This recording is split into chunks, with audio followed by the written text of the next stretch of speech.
So as of late, we're having a lot of combos that are intertwining with each other, and this is just branching off from the one before that addresses all the time that's being put into the game itself. What keeps you playing FGO overall? The guy says, I'm burnt out. I can't enjoy FGO anymore. I'm not sure what it was that kept me going after the initial burst of excitement I had when I was a newbie playing FGO. The gameplay is just too repetitive. Even with new servants, the story doesn't even interest me. Oh man, he hates it. Recently, the only thing that kept me going is FOMO, the fear of missing out. I don't want to miss out on some servants or events and stuff, but after thinking about it, this is not the way to enjoy a game, bruh. The pressure is too much. Well, I certainly will stop playing FGO, sadly, but I still want to know what others think about the game. What aspects of FGO help you enjoy the game? Is it waifu designs? Is it the story? Is it the lore? He's so passionate about quitting that he had to ask everybody else why he shouldn't quit, instead of just quitting, as if he was never going to quit in the first place. Now, honestly, I'm just bullshitting with you, bro. I know exactly what you mean. It's a lot less of it being a cop-out, and you're just trying to see if your perspective on it is right. Am I looking at this the right way? Because to be honest, perspective is everything. It can be your ascension, and it can be your destruction, literally. So I'm gonna be honest, I have no idea when this person started. He didn't really clarify, but as I mentioned in the other video, the people that haven't burnt out came in late, and the people that have are probably just day one. Of course, the issue is the game itself. It's the game. For the most part, they literally have done nothing substantial, I would say, beyond quality of life updates. It needs a reboot, and it would have to be a reboot in a way where people keep all of their things so it doesn't drive the entire fandom mad, because they can't have a reboot where all the thousands of dollars that people spent into supporting the game goes to the wayside. That can't happen. But there definitely needs to be a complete overhaul of the system so it at least feels like you're getting something new. As fun as the game is and can be, with nothing new to look forward to, it just gets redundant. And I understand, bro, it's just a mobile game. Like, I'm not expecting that much out of it, but people are expecting something. Now, I will say, as a person in the States, as a person that's playing the US version of the game, the service is pretty good. We've gotten a lot of things early and continue to do so. We get a lot of additional promos that wouldn't have existed otherwise, because so many things have dropped within a span of time that didn't come out before, like when movies and other releases come out, for example. And then we have JP pretty much being the crash test dummy for all the things that we don't have to go through, and we just get to circumvent that altogether. So if I'm on that side, you can see why they would be even more mad. I don't know why anybody else is here. I'm here for the story. It pretty much goes without saying that most people are here for the story. Some people aren't. Some people play the game, they don't even read the story. To each his own. But this is on record. If you go back to my video where I started FGO on the channel, I said I wasn't even gonna play the game. The game just happened to be there, and I was like, well, I might as well for the experience. And I don't regret it at all. But it comes a point where it gets really difficult to keep up, and at times you ask yourself, is it even worth keeping up? And I seen one comment already bring up an example that expresses the spectrum for that. I've said it multiple times over.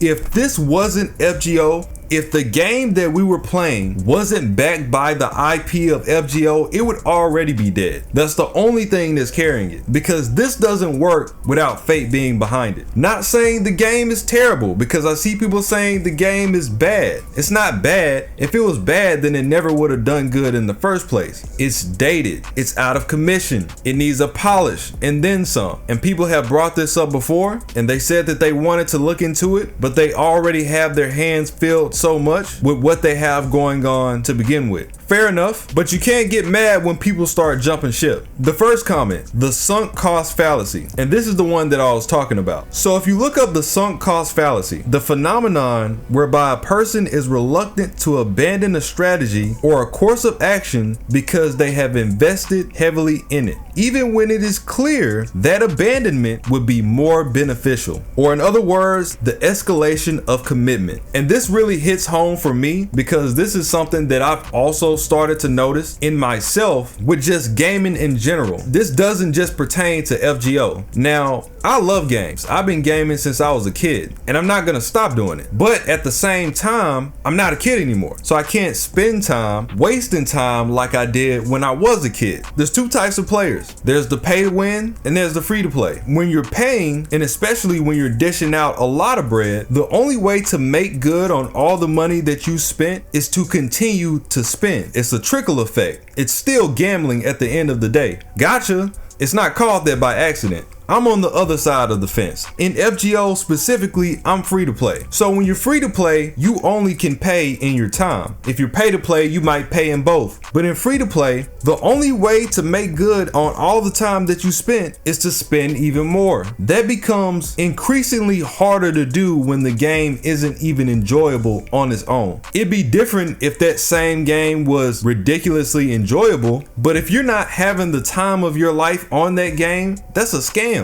I'd rather see more people become knowledgeable about the series than see them piss their time into the dam and they're not even breaking even for it. Get more creators for Fate that actually keep the conversation going, which would bolster the community way more than having somebody farm an event that they don't even want to. Has nothing to do with whether or not they were gonna roll, because that's where y'all make y'all money, when people roll. If they were gonna roll and get off, they were gonna roll and get off. That had nothing to do with the event. You're just willingly putting people through hell. That's hell you walking into, boy. They tried to tell you, you didn't listen. People on my friend list know that I've been tapped out. I don't even get on anymore unless it's story related. And you know it's funny because I used to be that same dude. That's on record too. How are you so busy that you can't even log in to get your free stuff, right? But if I'm not gonna play, why am I logging in? Like, the only point of reaping free stuff is to capitalize on that when you're playing. If I'm not playing casually, then even reaping the free things have no value. I've had some heavy days in the past. It was cool, but the reality of the matter is, I'm not a bot. There needs to be some type of mental challenge. There needs to be casual content with unlockables that you can only get by actually playing the game and not just the story. So there's an actual reason to play the game. Things that are not so easily attainable. Most of the time, that's what keeps people coming back. And I don't mean not easily attainable like the way that they might draw out an event so they keep you playing the entire 2 weeks. I mean not easily attainable as in the boss itself is more difficult. As a matter of fact, all the lead ups, all the trash mobs, you can clear that and just give us better casual mini bosses. Even if I get my servants, I'm just gonna log in, roll, and get off. Look everybody, I got my servant. Off that shit. You for sure don't got the time if you working a job. If you really working a job, you kinda don't wanna spend the only hours of your day hitting hands and doors. I mentioned that the service was good, but even on the communication level, that could be better. Sometimes I be seeing FGO post updates. We halfway through the story. They're dropping hints and references to stuff that we should have already known before it started. They drop servant update videos on their YouTube when they feel like it. They do the broadcast when they feel like it. Sometimes those are decent. A lot of times they're half-baked, which is crazy because they don't do many of them. You would think with them not doing so many broadcasts that they would come with the quality. But no, a lot of times it's an hour of them telling stuff that we already know because, surprise, Clairvoyance EX, a bunch of corny jokes, and it's over. Hope you enjoyed it. You know it's bad when I would actually rather watch the creators on YouTube because they're more entertaining with it.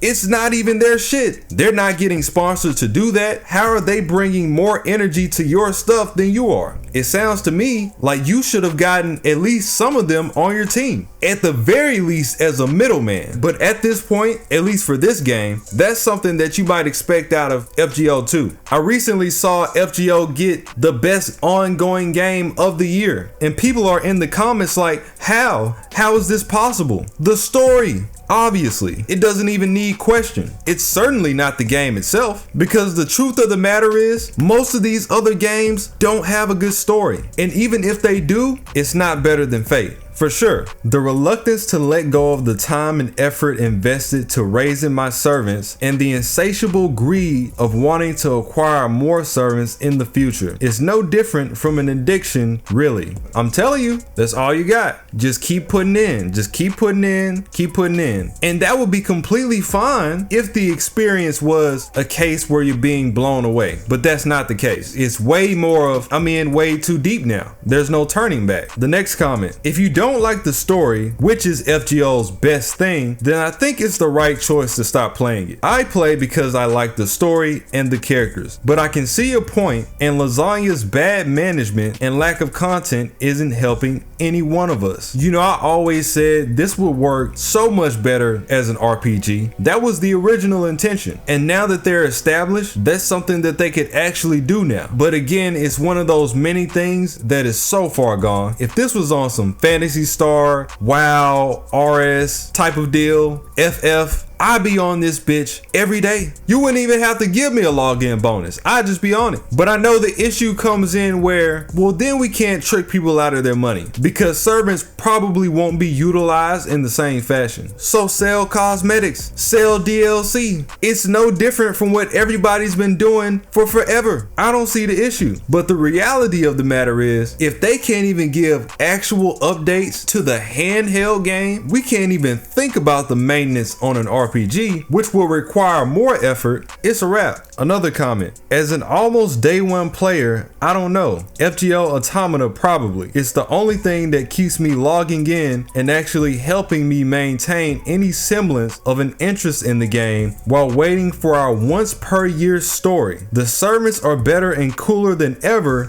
but I don't really have a good place to use them. Why should I save for a servant if all I'm going to use it for 95 of the time is fucking Bone, Hell, and Fuyuki? Come on, man. Or some other drop farming drudgery. The story is still good, but I'm dangerously approaching the precipice of not worth it anymore. You know, I always said it would be so much better for the community if everybody else was able to catch up to JP. And I've seen some people bring that up, that soon enough, that may be possibly the case. The thing that I didn't consider is that the reason being is because of a straight content drought. So boom, we catch up to JP, and now both sides are sitting looking at each other stupid, when really it was supposed to inflate the overall involvement of the community. Because from what I understand, post LB7, the story gaps get intolerable. And what he said before is exactly why I said we need challenges, real challenges, and not something to keep people logged in for hours so they're just addicted. That way you can efficiently capitalize on people you roll quicker and in a more satisfying way, which would also keep people coming back, as long as there's something behind that that's worth getting. Boom, you get one lore. Congratulations. What am I supposed to do with this? All the servants that I wanted to 10-10-10 are 10-10-10 anyway, because I'm a brokey. So I don't have everybody like pay to win. I got plenty of lores. I could have only put it on so many servants anyway. It goes right back to this supposed great award doesn't even have value anymore. Here's another. Honestly,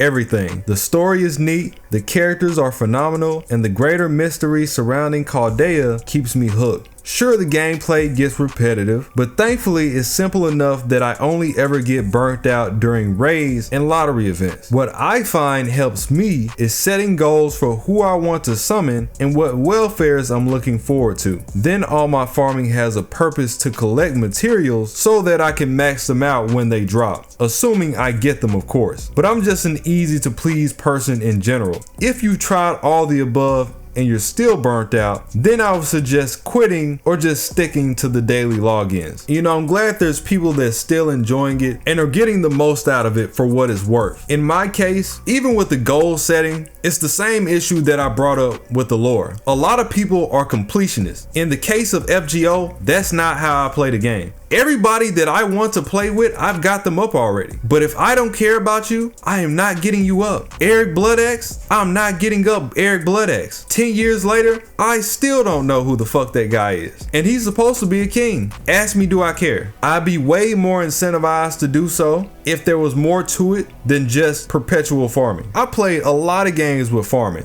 The same way that I brought up RPGs. RPGs are rooted in farming. That's pretty much all they are. But the farming is fun though, so it doesn't matter. The goals are big, the milestones give you that rush, where on this end, more often than not, it just feels like something to get out of the way. Ultimately, we can circle back from this. I mean, it won best ongoing game without the game itself even being that on a technical level. So just imagine if it actually was. But like I said before, this isn't anything that I'm expecting out of this version of the game. This is kind of set in stone. This is what FGO has been. We're nearing completion of the second half. I just want to see what they do going forward.